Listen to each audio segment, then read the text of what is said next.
Hey there, friends. Thanks for joining us here on the NBC Sports YouTube channel. I am Stephen D'Agostino, and for the next 30 minutes or so, we're going to be breaking down some of the biggest events in the world of combat sports. We have UFC 289 coming on Saturday with a huge title fight and co-main event. Final X with 10 spots on the line for the U.S. team to make the World Wrestling Championships in freestyle, Greco, and women's freestyle. Also some great boxing fights this weekend. So we're going to make sense of it all here in the next 30 minutes or so. We're going to have some high-profile guests that are competing in those cards to help us break it all down. Before we do that, however, we do want to remind you that every season is draft season. Get your Rotoworld Draft Guide bundle today and dominate your football, baseball, and basketball drafts packed with profiles, rankings, projections. Order today and get all three at Rotoworld Draft Guides for the price of two, plus use promo code BERRY, that's BERRY, and save an extra 20% at checkout. To help us break down UFC 289, we're going to welcome in someone that is fighting on the co-main event. He is competing against Charles Oliveira, and that is one Beneil Dariush. My friend, thank you for joining us. You got a busy schedule, not just the fight, but some new additions in the family as well. Yeah, that's right, man. Thank you for having me. I got a new baby, 10 weeks to Friday. She'll be 10 weeks Friday. So she's growing up fast. I guess from the perspective of, like having a growing family and also trying to balance this fight out, how much of a challenge has that been versus, just the sheer joy of having a new addition in your life? I think for me, that's actually been the most difficult part. And it's difficult because, when the fight got pushed back, it's the thing I miss out on is my daughter going from basically week 3 to week whatever, or week 5 to, after the fight, I would have had week 5, starting from week 5, full time with her. But now I got to wait till week like 11 and then I can have full time with her. And it's not like I don't spend time with her now, but the way I'm built is just like I'm constantly thinking about the fight and what I'm going to do in the fight, even when I'm holding her, even though I spend time with her. It's just that's what I'm thinking about. The most difficult part, a difficult part has been turning off my brain in terms of, hey, I'm with my daughter or daughters right now, and I should be focusing on them instead of the fight. Obviously, I do the same thing with my wife, but my wife understands and she lets it go since she knows the fight's big. But I hold myself more accountable because my kids don't understand that. Not the only major life thing going on. Originally, this fight was supposed to happen on your birthday, right when you turned 34. Yeah. So yeah, another chapter, I guess, coming of age. And I guess being in your mid 30s is rough. Us 34-year-olds guys stick together, man. The back hurts a little more in the morning. So I guess looking back at now, checking off this birthday, are there any like bigger picture thoughts or your career wise that you've learned over the years? I would say the one thing I've come to learn is I really enjoy I'm teaching, and I don't mean just martial arts. I have a couple of things where we do like discipleships through our church. I teach obviously jujitsu technique, but I also spend a lot of time learning and studying new footage, bringing in the new footage and applying it into the gym and teaching things like that. So I think once I'm done fighting, I think coaching is obviously one of the things I want to do. And another thing that I want to do is mission work. But I really do want to start a program. I have a lot of things I want to focus on, like history and discipleship and things like that. In 2017, there was, you had a 3-fight streak where a couple losses, a draw, things weren't going your way, and then a flip switch and then you're on, this winning streak to where you are now. How did what happened there, whether it was mentally or spiritually or physically? Was there a moment where you kind of sat down and had to readjust and then everything clicked? Like, what was the impetus there for the current streak you're on right now? I was on the verge of retiring, and I was okay with that at that point. I thought to myself, if I can't be the best, and if I'm just gonna be, I'm just doing the. If I do this just for money, I don't want to be part of this, right? And so I spent some time in prayer, and one of the best ways to put it is basically God dragged me through the desert in order to discipline me and shape me into the character that he wanted me. I think I wasn't quite ready to be in this position that I am right now at that time, and so God will use hardship in order to in order to shape us into a better person, or better a picture of himself. With that being said, that's the spiritual aspect of it. I think another thing was the physical. I think one thing I learned is you can be young or you could be old, but taking your care of your body is really important. Being on top of your physical therapy. I mean, I didn't even ever go to physical therapy, but looking at some of the injuries that I had, it's I was being prideful not going into physical therapy, and I was being reckless. So going into physical therapy and working on the injuries little by little, I started to feel like, hey, maybe I can do this. And then I went into my first fight against Thiago Moises, and I had a victory. And so I said, okay, let's basically roll the dice again and see how it goes, kind of deal. And I kept doing well, and I realized the goal is simple. I fight because I've been given these tools, I've been given this gift, and that's the only reason I fight is so I don't squander my gifts that God has given me, and that gives me a motivation that's pretty much never ending. It certainly paid a lot of dividends for you, as we mentioned. 8 fight win streak. 4 of those are either performance of the night or fight of the night bonuses. So you're passing with flying colors. Another, I guess, kind of test is now we arrive 289 with Charles Oliveira, who pulled out obviously last month, but also it's my understanding that this fight could have happened a few other times and then and didn't, whether he just didn't take the fight. Can you just clarify some of the details on this? Seems to be like a long time coming, and it just didn't happen for not just this last fight, but a few other opportunities as well.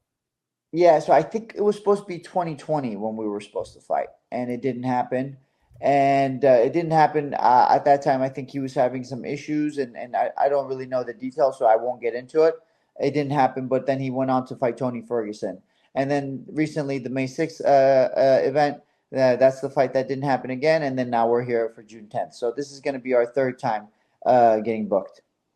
Is there, you kind of alluded to it before we started the interview, but just like putting the fight on hold, not even taking into account the fact that you have a newborn, but just mentally, how do you switch gears to, now I was expecting the fight to happen on this day, and now I have like another few weeks of not taking it easy, but you have a game plan to and schedule to maintain, and now that has to be readjusted. What are the challenges that happen when something like that takes place? The challenge, two things obviously. One is stepping back and slowing down your training so you don't get injured, and putting back a little bit of weight so your body's healthy.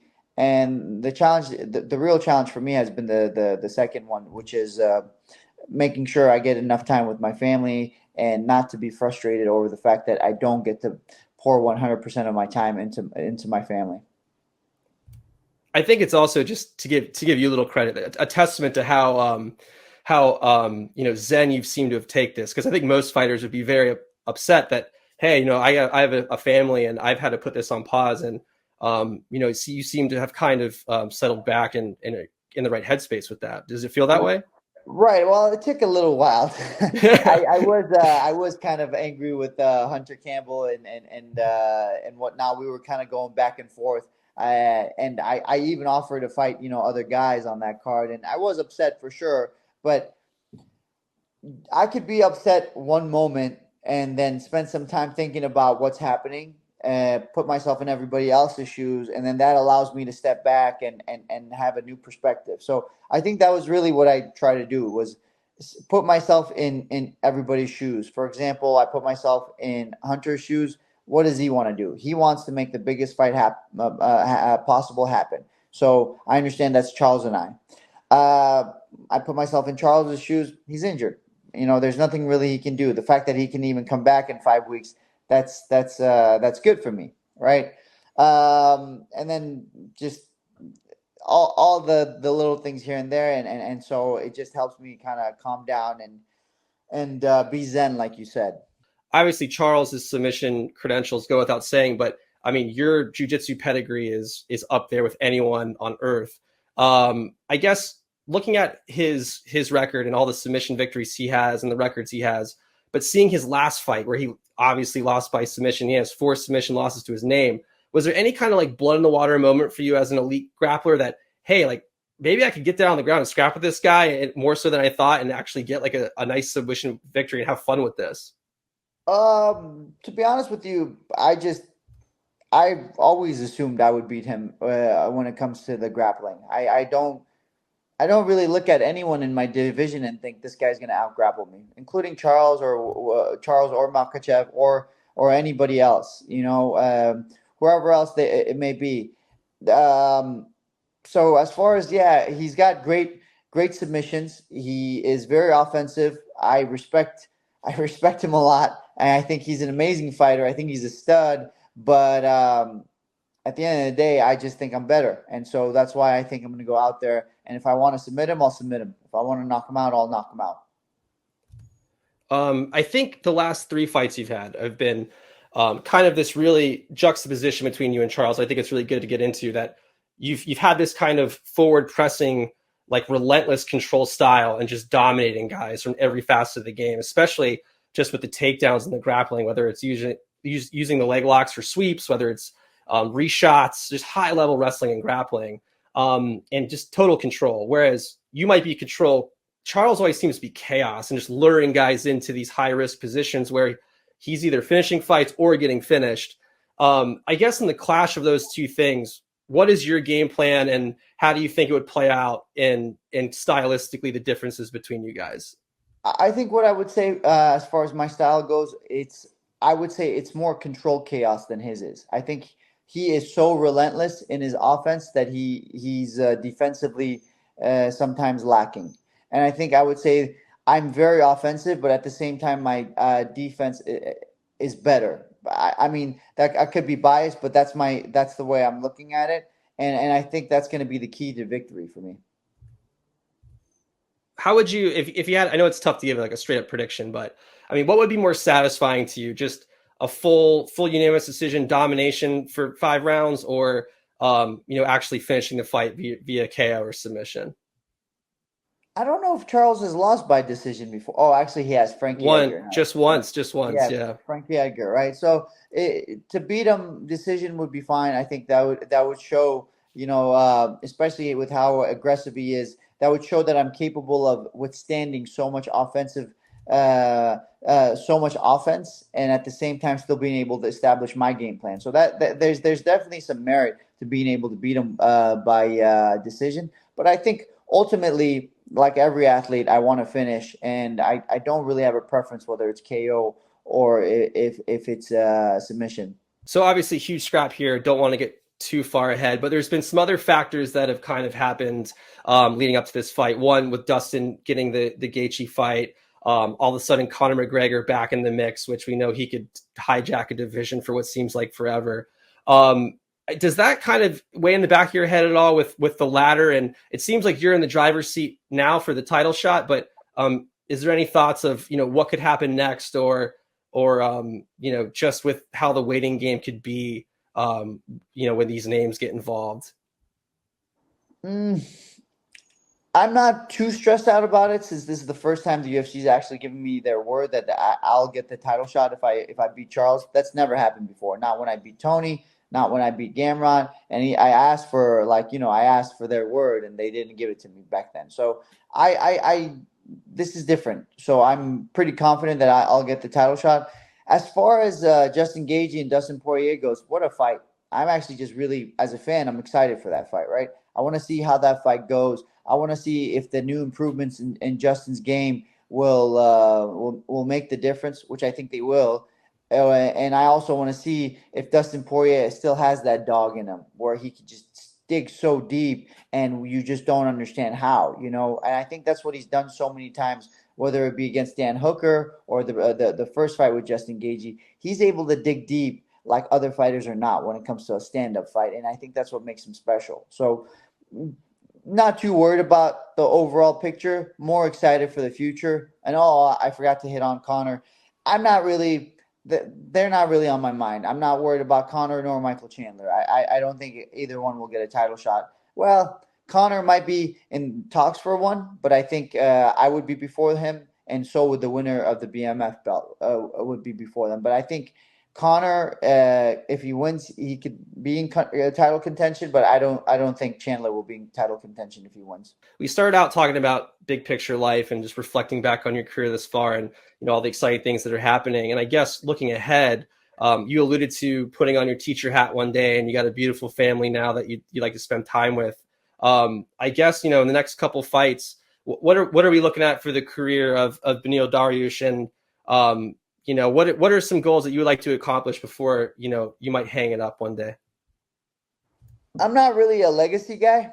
I genuinely don't really care about my legacy. Ultimately, if I had to describe my legacy, I would want it to be an arrow that points to Jesus. I'm a devout Christian. That's the most important thing in my life. And so if my legacy points to Jesus, then I've done my job right. That's really it. I don't have any particular goals in terms of title defenses, in terms of in terms of different weight classes. I will go where the Lord takes me, and I'll take it day by day. Well, Beneil, thank you so much, my friend. Best of luck on June 10th. I know the weight cut's kind of coming up, and I know you got your family, so we won't keep you too long. But yeah, best of luck, and we'll be cheering for you out there, man. Appreciate it, brother. Thank you for the interview. Download the Rotoworld app to receive breaking player news all season long. Stay ahead of the competition by favoriting players on your roster. Get the latest injury updates, player news, and much more delivered right to your phone. It's available in your app store today.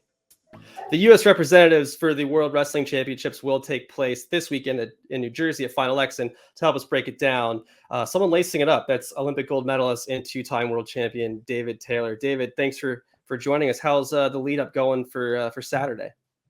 It's going well. I think it's wrestling is definitely challenging, and as I get a little older, the preparation has changed over time, but I still am so excited to compete. I think especially when you get to the week of competition, you just you start getting you get anxious, you get excited, you get ready to go out there and compete and do something that I love to do, and I'm looking forward to that. You had mentioned kind of how your training has changed over time, and now as a seasoned vet, is it just less mat time, less practices? How is it adjusted just to maintain kind of the rigor and the grind day in and day out of wrestling at this stage in your career? Well, I think my lifelong goal was be an Olympic champion. So my roadmap was through Tokyo, and then once and it getting delayed by a year. And I would say once I got home from there, it was like, all right, well, how do I sustain this moving forward? So I don't compete as frequently anymore, but I'm really blessed to have an amazing room. So I have great competition partners all the time. So there's never a doubt in where I am in my training or competition. I'm fortunate. I don't feel like I have to travel all around the world to compete to see where I'm at. I can just go to practice every single day, and I have the best partners in the room in the world. So with that being said, I don't compete as often. I definitely started to periodize my training a little bit more. And, I think experience is very valuable. But, you still have to go out there and wrestle 6 minutes hard and score more points than your opponent. That doesn't change. But I think, having years and years of experience definitely can help in that preparation. I'm really glad that you mentioned your teammates because that is a big part of the conversation with just what's going on at Nittany Lion Wrestling Club. Pretty wild how stacked you guys are, and particularly coming up in this weekend with 8 representatives and 2 of those matches being head-to-heads amongst you guys. How have you seen it kind of explode over since Tokyo with the additions of Snyder and Gilman and now Dake as well? What's it like to see the room change over time, and just how special is that room right now leading up into Worlds and then obviously Paris as well? Well, like I said, I think, we said we had the best room in the country, at one time, and then we believed we had the best room in the world. And I think now our success, on the mat it definitely shows that, we have a great room. And what's so unique is you have so many great wrestlers, but when we go into practice, it's just about getting better, and we're just challenging each other all the time. I'm very fortunate to have, one of the best guys in the world, the weight below me, and one of the best guys in the world, the weight above me, and one of the best guys in the world in my own weight class. So, it's just, like I said, it's, there's never a shortage of partners, definitely different styles, different intensity levels, all those things, are so valuable in your preparation. And, ultimately you have to be prepared every day you come into practice. And doing that, we're all pushing each other forward to our goals. You had mentioned your partner or friend Kyle Dake, I believe, which was another new addition as of last fall. And you guys have had a long history together, and you seem very close. I know I saw videos that you guys celebrated your birthday together last year around. What is your relationship with Kyle directly, and how much of an impact has he had on your training and also the room at Nittany Lion Wrestling Club? Kyle Dake has had a huge influence on my career. In college, we were battling head to head. So he was the guy that I was always trying to, he was the guy in the back of my mind, when things were getting hard, who I was preparing to wrestle, it was Kyle. When I got out of college, we were in the same weight class, trying to make our first World Olympic teams. And, him and Jordan Burroughs are the guys in my weight classes. And again, those are the guys that I was thinking about in the back of my mind. Like, these are the guys that I have to, train to go out and beat to make these teams and ultimately be a World Olympic champion. And as time went on, we all separated weight classes. And I think now, Kyle and I have become, very close in our training, but also in our life. He lives in State College. He lives, half a mile down the road from us. Our families are getting together all the time. Our families are close friends. And he's one of those guys that every day you train with him in practice, you have to be on because he's on all the time. So talk about, intensity level and, it's hit points are always a premium. So, on and off the mat, he's always pushing me. So I'm really grateful for him in my career. And I wouldn't be where I am without him. So, it's a great friend of mine now and teammate. I think that camaraderie is super unique in the RTCs, especially with guys that like Kyle and Gilman and Snyder that didn't go to Penn State, but you guys seem really close still. I think the record for most representatives in a World or Olympics is 5. Ohio did it like in 13. Is that like a goal for you guys as a tight knit group that you want to be known as like this RTC could be really special and we could do big things as a unit and really it's not really as individual focused as what you're probably used to with Olympics style competition? It's unique. The RTCs have definitely evolved, during my career. And I feel like when I first came to Penn State, we had a few people train the Nittany Lion Wrestling Club. As time has gone on, it has grown and grown and grown. And really what happens is, you get the talent to come to Penn State and we don't want to leave. We want to stay here and we want to train, and very few people have left and continue to train. It gives us an opportunity to reach our goals past collegiate wrestling. And we have continued to do that. And, we believe, when we go out there, we want to have every representative from our club. We take a lot of pride in that, and training together. We think we have a unique environment, and it's exciting. We want to be a part of our team. When we go and compete, we want to compete, as a team. Obviously it's Team USA, but ultimately if all those people can come from the same room, we have a lot of chemistry and camaraderie, and that would be pretty great. But no matter who makes the team, obviously we're in great hands. We have a lot of great talent in the United States right now. And, once the team has settled and made, then the next goal is to go be world champions as a team. And if we can do that with people from our home or people from our own club, that would make it even more special. There's been the joke going around the internet about like the NFL script writers writing like magical moments in the league. And like, if there was a wrestling script writer group, I feel like them giving Penn State the Olympic trials next year, when you guys are at the top of your game right now, is like pretty poetic in a lot of ways. Not to look past this weekend or Worlds, but how big is that circled on the calendar for the RTC there, and also the school in general? So we were supposed to host it in 2020, and the event sold out in minutes, essentially. And for wrestling to sell out an entire venue, that's rare. There's only a few events in our country that can do that. The NCAA wrestling tournament probably being the only one. So for it to have that type of excitement in 2020, and now delaying it 5 more years, right, or 4 more years into 2024, the same people are so excited to go compete. We're more seasoned. Team USA has more success, and also to be here in the Mecca of wrestling in State College, Pennsylvania, near Penn State University, and having so many former and current Penn State athletes competing, I think it's gonna be pretty electric.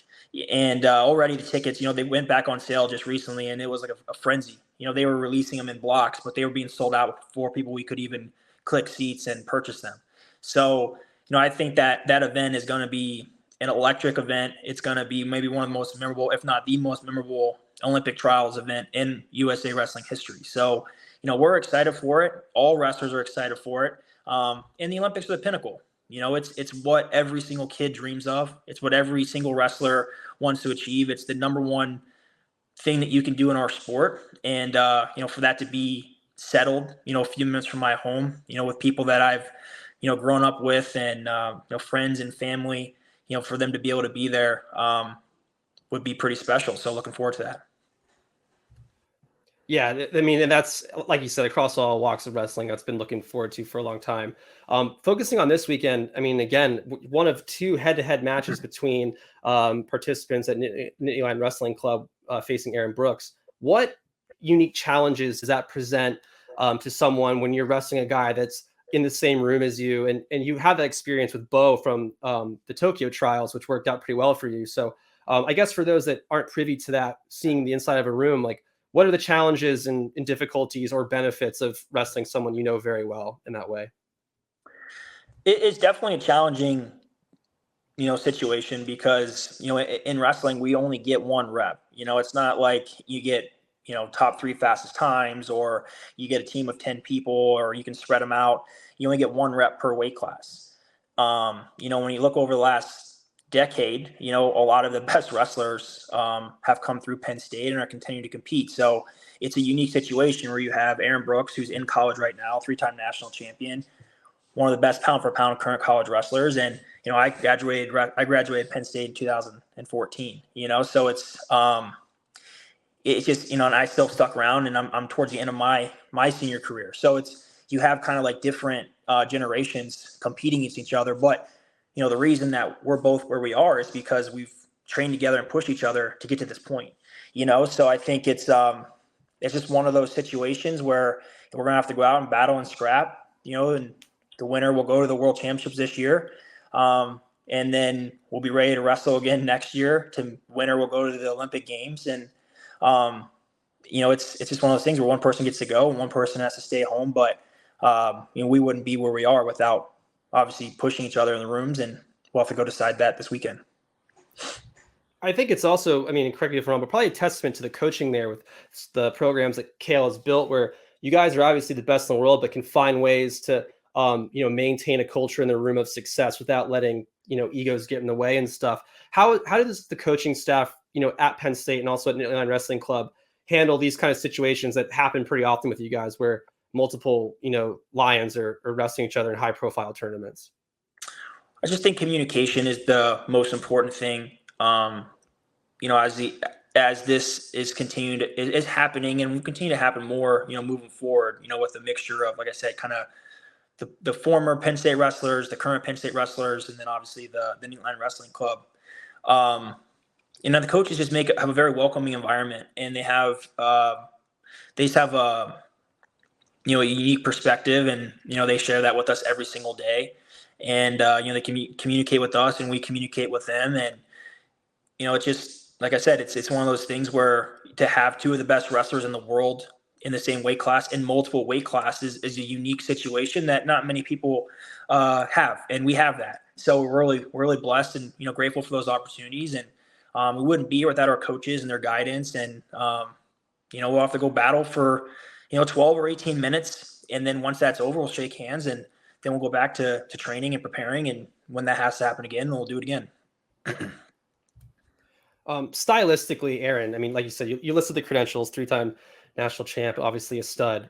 I guess stylistically, how it matches up with you, he's very heavy on the underhook offense. I think I've even seen some outlets like Flow compare him to Yazdani, which is very, very high praise, at least stylistically. What challenges does Aaron present, not just to you, but anyone that steps across the line from him? And what are you expecting to get out there when you guys wrestle twice on Saturday? Well, I think one thing that makes Aaron very unique is he's been wrestling senior level opponents since he was in high school. When his senior year in high school, he went to Olympic Training Center and lived there. There were a group of 5 or 6 athletes that did that. So at that point, he was wrestling. That was in 2018 when I was actually making my first world championship. I made my first world team and won my first world championship. He was a senior in high school. So he was wrestling with us then. So he's had this level of wrestling since a very young age. And he had age group success at the world level. Obviously lots of collegiate success. But he's just, he understands wrestling at a very high level. He obviously is very good in the underhook situation. One of the things that I prepared for many years in wrestling from probably my biggest competition in the world is Hassan Yazdani. So, I think there's a lot of similarities in their styles and what they do. And it's something that, again, you can prepare for something, but ultimately you have to go out there and just compete the best of your ability. And Aaron's a very intense competitor, and I'm expecting obviously a battle, and can't give up any easy points. Have to be prepared every single second, and be able to wrestle the best of my ability. Taking a step back from your match and just looking at the card as a fan, I mean, there's some really stacked matches for this weekend. As a wrestling fan, who are you looking forward to seeing wrestle, and what matches do you think might be the tightest and the most fun for fans to watch? I would say probably the premier match is at 97 kilos between Kyle Snyder and Jaden Cox. Both world and Olympic medalists. Two of the best in the country, in the world. Generational talents. They've been competing against each other since they were kids. And now I think this is the first time they'll compete against each other. For a chance to make a world or Olympic team. So they've wrestled in the past, but I think that will be a very, very intriguing matchup. Two very different styles, both very credentialed opponents. I think Gable Stevenson has come back and competed again. He's a very exciting competitor. Just what he can do at heavyweight is so incredible. The way he can move, the way he can score, he's just very well rounded. He doesn't have any flaws in his game. And he's back and he's hungry to compete. Had a great performance at the US Open, and he's a showman. So I think excited to see him back on the mat competing, and I think there'll be many, really tightly contested bouts. The way the format is best 2 out of 3 matches. So as a fan, you're going to see at least 2 matches out of every single matchup, and potentially 3. So, I think whoever makes the team at any weight class, I think USA is going to have a great team going to the World Championships this year. We have a lot of depth in our country right now. So it's going to be a very exciting event. Hopefully see everybody there at the Prudential Center this weekend, and should be some great wrestling. You had mentioned Yazdani as your closest competitor, and if I'm correct, I think you're 4-1 against him, which is pretty surreal that your closest competitor is that far back. And that one loss is your only loss in the last 6 years, which obviously started the interview. You mentioned Olympic golds, multiple world champs. So I guess at this stage in your career, David, what kind of wakes you up in the morning and pushes you to lace the shoes on and continue? Is it Paris? Is there a watermark you're looking to get to before you step away? And I guess what is your biggest driving factor after such an established career at this point? That's a good question. I think after the Olympics, it took me a little bit of time to figure that out. And that was actually when I lost to Yazdani. I wrestled the World Championships, I think it was 6 or 7 weeks right after the Olympic Games, and I just didn't have the same fire that I had 6 or 7 weeks prior to that. Last year was a lot of kind of refiguring out what that fire was, and learning how to train a little bit differently. And ultimately, I'm a competitor. I love to compete, and being an Olympic champion, was my goal. And then ultimately it was resetting to be a 2-time Olympic champion. It's just something that, winning 1 Olympic gold medal is very difficult to do. Winning 2 is near impossible. And it's something that's a realistic possibility for me. And just staying healthy, staying focused. And I still believe I'm getting better every single day. My style is evolving and changing. At a young age, I was a technician. And that's something that I've always taken a lot of pride in. And that's one thing that when you age, technique doesn't really go away, technique and experience. So that's something that I continue to rely on, and is one of the most important things in my game as I continue to get a little bit older. And I believe that will be one of the main motivating factors that I'll have as I go into, Paris in 2024 is, having that opportunity to win 2 Olympic gold medals. And then we'll reevaluate what happens after that. I know you're a big MMA fan. You do give UFC picks on your Twitter account, and I saw some video recently of you lacing up the gloves in the cage. Are you getting any pressure from Bo or any other guys that fight that, hey, why don't you come try it out in the octagon for a little bit? Or is that just kind of more of a fun outlet to do some cross training at this point? Well, I think there's a lot of crossover. Wrestlers have had so much success in MMA, so it's definitely something that could be in my future. When I am done wrestling. So, but obviously, it's just something that it's a different way to train. It mixes up your training modalities. It's a different energy system. It's a whole different learning thing. That's one thing in wrestling. It's there's not a ton of new things to learn in wrestling for me, but obviously in something in MMA, everything is brand new. So it's a way to keep your brain active and challenge and compete in a different way. But obviously wrestling is my main love, my main focus right now. And we'll see, we'll cross that bridge, when I'm ready to do that. But as of right now, wrestling through Paris 2024 is my main priority. Well, David, won't keep you any longer. I know you're getting mentally ready for this weekend, but thank you again.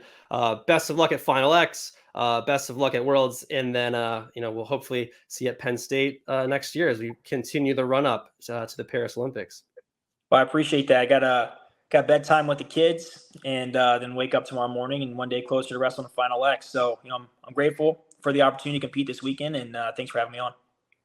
One final look at the weekend's big events. UFC 289 coming out of Vancouver, Canada. The co-main event, obviously, Charles Oliveira versus Beneil Dariush. We spoke to Beneil earlier. Plenty of fireworks bound to happen in that fight. The main event, Amanda Nunes will look to defend her 135-pound strap against Irene Aldana. Nunes, who is a 2-division champ, will be a huge favorite, but we've seen upsets in the women's divisions before. Could we see one this weekend on Saturday? Final X in Newark, New Jersey, 10 spots available for freestyle. Greco and women's freestyle are up for grabs as the U.S. is trying to send their representatives to the World Championships later this year. Returning gold medalist who we spoke with earlier, David Taylor, is on the card, as well as Tokyo gold medalist Gable Steveson returning to the mat. Match of the night might be 2016 gold medalist Kyle Snyder versus 2016 bronze medalist Jaden Cox, a huge match there. And Jordan Burroughs returns to the mat, looking to continue his run-up to Paris next year for a return to the Olympics. Also, some big boxing this week in the mecca of boxing at MSG. Teofimo Lopez looks to return to the Hulu Theater. That's where he suffered his first career loss. He's looked good since then, though. He's won 2 in a row. If he can make it 3 in a row by beating Josh Taylor, he will claim Taylor's WBO junior welterweight title. That's it for us today. Thank you for joining us. We'll be back later for more fight sports action. Enjoy the fights this weekend, and we'll chat with you soon.